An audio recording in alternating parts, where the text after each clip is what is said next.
back to Inside Gaming Daily for Friday. Yes! Yes! Yes! I felt myself fall. I Really can't hard. feel my legs. There we go. Okay, got it. Every now and then a game will come along that has a massive impact on the video game industry. Super Mario Bros, Zelda Ocarina of Time, Doom, Minecraft, Dark Souls, Tetris, Knack. Oh my god. Yes, all those are true, but there's one recent game that has helped to change the games industry in a big way, whether we like it or not, and that's Fortnite. Wait, how do you floss? I wish I was a Zoomer, they're way cooler than I know, millennials. yeah. It's changed the games industry in a few ways, some good and some not so good. So let's do the bad news first. So one of the biggest impacts Fortnite has had on the industry is through its business model, of all things, free to play with microtransactions. Yeah boy, now we know what you're going to say. Fortnite isn't the first, wait, I have to do the voice. Fortnite isn't the first game to do this. Brian, shut the hell up. Actually, Brian, don't shut the hell up. Please, tell us more. And they're right, all those people in the comments right now. Mobile is full of those games. Games like League of Legends use that model on PC years before Fortnite came out. There's ones that were years before League of Legends, but Fortnite hit a level of mainstream popularity that other free-to-play games just didn't, and it was also on console, which made it unique from mobile or PC free-to-play games. As Esquire put it, Fortnite isn't just a game, it's a total culture shift. Drake wasn't playing League of Legends, was Haha, he? slamming League of Legends. Fortnite did what all popular games do. It inspired imitators. Yep, which is funny because Fortnite wasn't the first Battle Royale game, but again, it was the biggest, so gets all that attention, just kind of similar to World of Warcraft. Not the first MMO, but the biggest, and that is where all the eyes go. In 2019, we saw other free Battle Royale games like Apex Legends rise up with the exact same model as Fortnite. They were free, but with battle passes and a currency that you could use to buy cosmetics. We talked to Bethesda's Senior Vice President of Global Marketing, Pete Hines, earlier this year, and he told us that the biggest change in the industry is the growth and success of free-to-play games. The biggest change in our industry has been the growth, phenomenal growth and phenomenal success of free-to-play games. Yeah, Brian, what else did he say? Yeah, he said that the scale on which games like Fortnite are succeeding is phenomenal, and it changes how other developers have to compete for people's attention. For one, games like Fortnite have an enduring popularity because they're multiplayer, and thus they're very replayable, so people just play them year after year. Hines said that in contrast, if you were putting out a game in 2003, your biggest concern was who else was shipping a game around that same time. So in 2003, if you're coming out with a game, your thought process was, who else is shipping a game around us? What are they shipping? And how are we making the case against those titles for somebody's $60 to spend it on us versus them? Yeah, but as Hines put it, now you're competing against games that came out years ago, and they're really entrenched because they've had years to refine and add to their product. Sound familiar? Hines said we're in an era unlike any we've seen before, where players don't have to spend a dime on a game. Yeah, and it's not just one genre. There are free-to-play card games, battle royales, MOBAs. It's a wide and delicious variety. Yeah, that makes it really hard for a traditional $60 game to lure away players. I don't want to spend $60 on really anything. I like free-to-play games, and they're awesome communities. You're gonna crash under the pressure of all that sarcasm, Brian. Be You careful. guys are doing a great job. So Brian, what else is going on with Fortnite? So yeah, I mean, a free-to-play game like Fortnite might seem like a bargain. This is the whole business model because it'll only sell you things for smaller amounts of money, things like a battle pass or cosmetics, just a few bucks here and there. But over the span of years and years, you might end up paying much more than you did for a regular $60 game, as I have learned with Hearthstone the hard way. The Hearthway.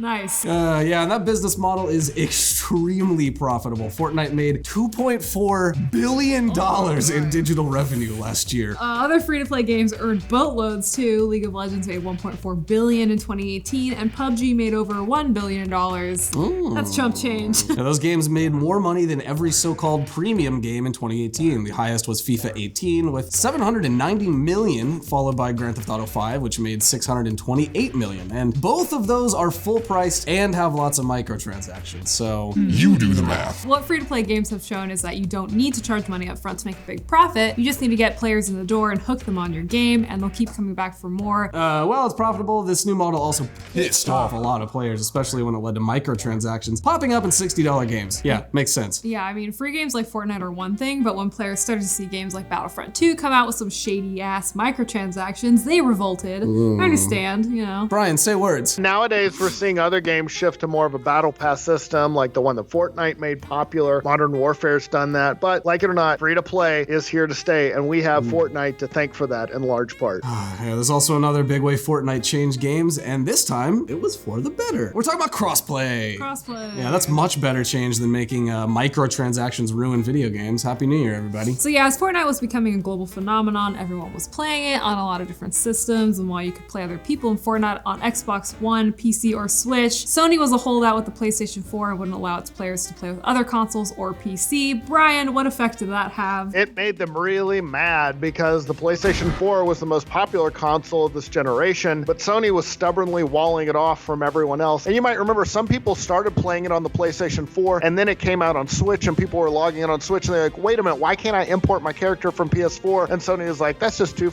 bad. You gotta turn on your PlayStation 4 again. Finally, though, Sony couldn't ignore the massive success of Fortnite, and it backed down and enabled the feature. Yeah, and as GamesIndustry.biz put it, their hand was forced by the unusual success of Fortnite. Oh god, I don't want my hands getting forced anywhere by Fortnite. Ooh. Are you sure? But they didn't just stop at Fortnite. Since then, Sony has enabled the feature for other games too. Yeah, over the last 12 months or so, we've seen crossplay enabled on Rocket League, PUBG, Dauntless, Paladin, Smite, Realm Royale, and Modern Warfare. Plus a lot of others that we're probably forgetting to mention, which is great. And now that the feature is here, it's hard to imagine that Sony wouldn't implement that on the PS5. I mean, it's been the most requested feature, I'd say, for Sony to do. They're finally doing it because Fortnite made them, and it's great. Yeah, it's a genie that's pretty hard to put back in the bottle if you catch my drift, Sony.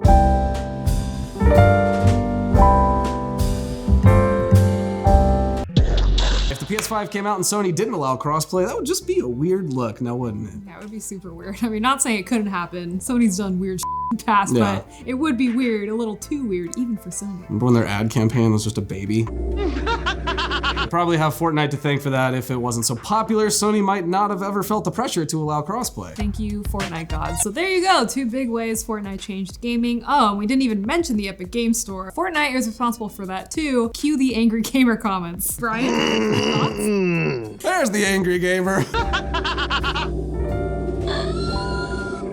High five for sitting down to pee. Hell yeah, it's fun. Hygienic. So Brian, what's up with the Epic Games storefront? Well, despite ruining gaming, it launched a year ago. It promised a better revenue split with developers. Epic said it would just take a 12% cut of a game's revenue versus Steam's 30%. Their argument was Steam was taking too much. That was hindering development of other games because all their money was having to go to Steam. And Epic was kind of like, we're going to save gaming. We're going to start this store and we're going to sign lots of games to exclusive deals and screw you if you don't like it. How dare they give people more money and try to introduce competition to the gaming sphere? Don't That ever sounds do like something a fake gamer girl would say. Yeah, you're right. Maybe I am a fake gamer girl, Brian. So what? Come out of that laptop and fight me. And the fact that there is even an Epic If you Games Store. close What? Oh, now you're quiet. Okay.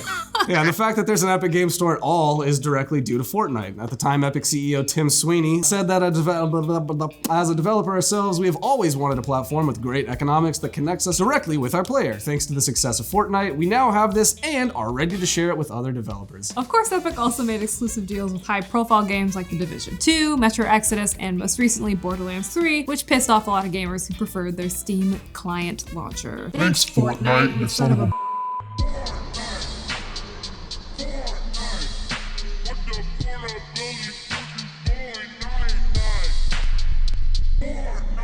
But whether you like it or not, the Epic Games Store has been a major new player in the PC gaming landscape, and again, it's all thanks to Fortnite. Oh, so there you go. 3 ways Fortnite changed gaming. And as much fun as we make fun of floss dancing and Ninja and all the other Fortnite memes, whatever, there's no denying that it has definitely had an impact. We cannot be haters. It's true, those Fortnite memes have been the defining culture of our decade. I'm here for it. It's floss off. I really really can't floss. I used to be able to do it. What happened? I'm embarrassed over the laptop for you guys right now. It's pretty bad, Brian. Yeah, let's just blur that whole thing out. He basically claimed that the game should have had a warning label on it. I guess like a pack of smokes or something. Yeah, just like all tall buildings should have a warning label that if you jump off them, you might get hurt. The lawsuit was apparently from a 28-year-old man in Siberia who was seeking the equivalent of $7,000 in damages from Bethesda. What else are you gonna do in Siberia? Yeah, it's not clear how